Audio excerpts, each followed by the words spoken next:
Праздник близко. 2000 сладких боксов от благотворительного фонда Возрождения получат дети с ограниченными возможностями здоровья из 8 специализированных учреждений республики. Праздничные подарки – это еще один повод создать атмосферу общей радости и восторга в душе каждого ребенка. В прошлом году подарки от Микаила Гуцериева осчастливили порядка 10 тысяч ингушских ребят.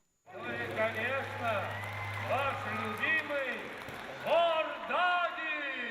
Здесь никого не оставили без внимания. В числе получателей сладких подарков учащиеся Республиканского центра дистанционного обучения, Республиканской санаторно-лесной школы имени Чаниева, Троицкого дома-интерната «Забота» и не только.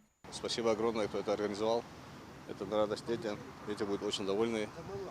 Организатору, конечно, хочется сказать большое огромное спасибо. Всего самого наилучшего. Всех благ.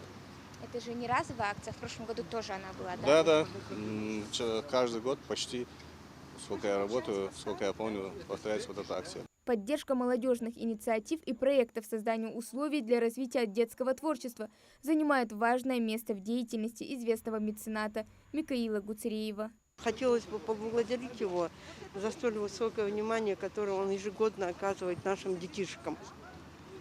А также группу представителей Софмара от Республики Ингушетия.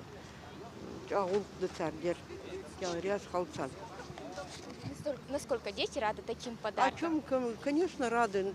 Наши детишки тем более ждут эти подарки. Для них там большое событие, Новый год, они ждут этого.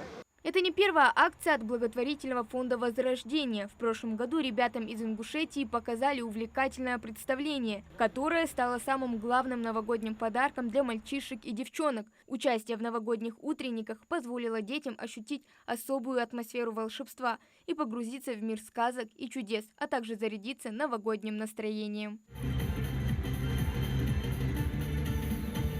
Хава Гагиева, Султан Магушков, Магаз 24.